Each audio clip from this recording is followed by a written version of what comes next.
And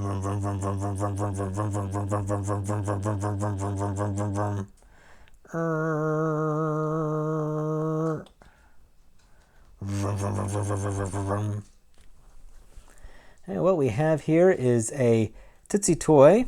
This was made in the 50s. It's of a 79 Mercedes. This is a pretty old toy. It's cool. I haven't done a Tootsie Toy this small before. I usually do the bigger ones. But I liked the casting on this. It's in rough shape.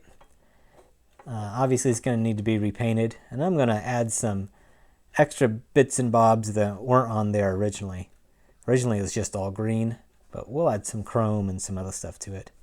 Also, the wheels don't turn, or at least it doesn't roll. You can get those back ones to turn, but you can't hardly get the front ones at all. And unfortunately, if you look here, these Tootsie Toys used clamps in the die cast, and you cannot open those up and get these out without breaking those. So what I'm going to do is I'm going to cut these axles. I'm going to replace the axles, use the same wheels. When we're done, it's going to be a nice roller, and it's going to look awesome. First thing to do is to cut off these axles, and then we'll get the paint off this guy. Before we get too far into the video, I'd like to thank my 12 subscribers. I know that 12 isn't very much. It's 12 as of the recording of this video. I know it's not very much by most people's standards, but by my standards it's great.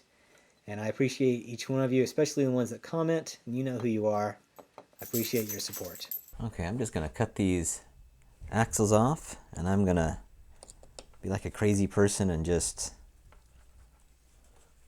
hold it.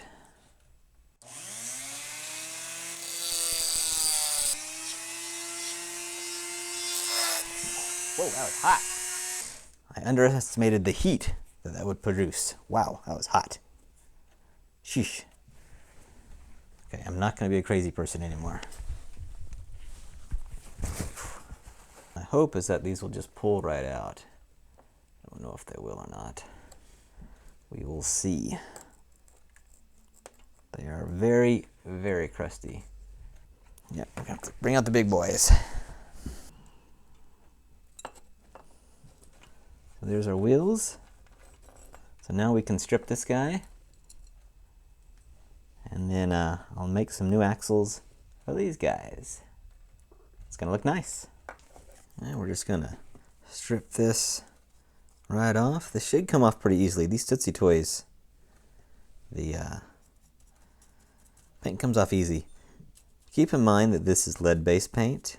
Almost 100% sure to be. I haven't tested it, but from what I read online, that is almost for sure what it is.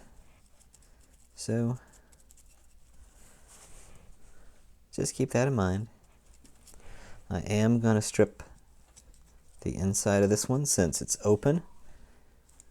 I normally don't worry about the inside of cars if you don't see them, but on this one, you definitely see it. Well, this paint's a lot tougher than I was expecting it to be. It's funny how sometimes it comes off easy and sometimes it comes off hard. Okay guys, that paint was crazy difficult to get off. I ended up having to strip it 3 times. But anyway, there's some casting issues you can see on this windshield right here. So we're going to fix that up, and then I think I'm going to prime it. I was hoping to not have to prime it, but I'm going to prime it and then paint it because there's so much discoloring on this. It would definitely show through. Primer did its job. It looks nice. I found a picture of a 39 Mercedes that had a really nice paint job. It had a maroon paint with a cream soft top with lots of chrome. So I'm going to try and remake that the best I can. So I'm going to start out by spraying this whole thing with an off-white ivory type color, and then we'll go over, mask that off, and paint the maroon. So I want my car to be maroon. I need to mix up the colors. Maroon's pretty easy to make. I use a lot of red. And you want your red, if you can choose the color, you want it to be on the purple side. Some reds are on the orange side when you buy them. And with model paint, it's hard to tell. I mean, like the manufacturer really doesn't tell you, you just got to look at it. And then you want just a little bit of blue, because maroon is basically a purple. Mix that up good. And then just to mute it a little bit, we're going to add just a speck of yellow. I'm not even going to use my pipette to bring up the yellow. I'm just going to dip my pipette in the yellow and mix it in. And all that does is make it less vibrant. And I think we got pretty close maroon. I don't know if it's perfect, but definitely good enough. That looks pretty good. It's not exactly the color I was going for. I was wanting it a little bit darker, but I definitely think it's good enough. I'm going to try to get this mask off before it dries. Oh man, that looks good. And I haven't even started putting the details on yet. That looks nice. I think before we do anything, I need to add the wheels to it. So it's going to be pretty easy. So I've got some thin copper stock here. And I'm going to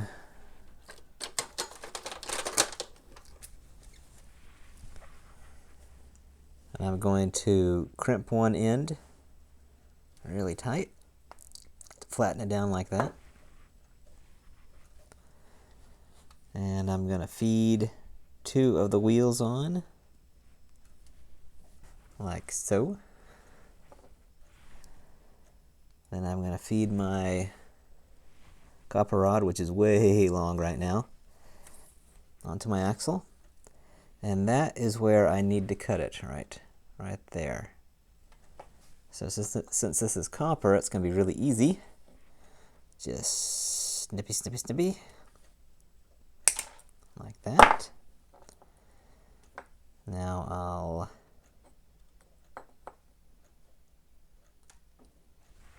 feed it through. Stick the other wheel on.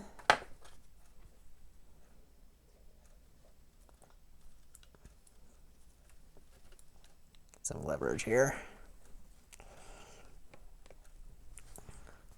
Crimp that down good so the wheels won't come off. Rolls wonderfully. And I can trim this up a little bit so it's not sticking out quite so bad.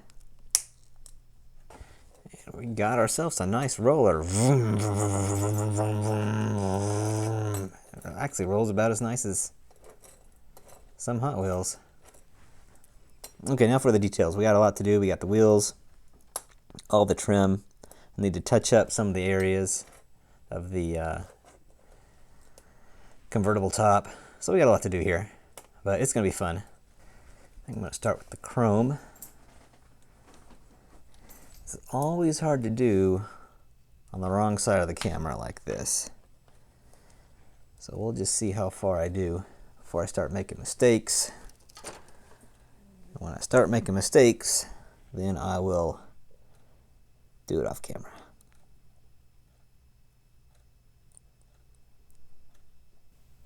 Keep in mind that you are seeing this much larger than I am. In fact, I look at the screen and I can see the spots that I missed that I can't see with my naked eye. So, in real life, it's a lot better than this.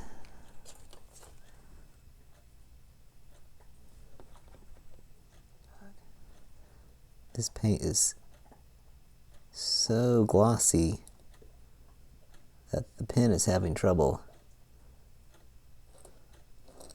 writing on it. I guess that's a good thing.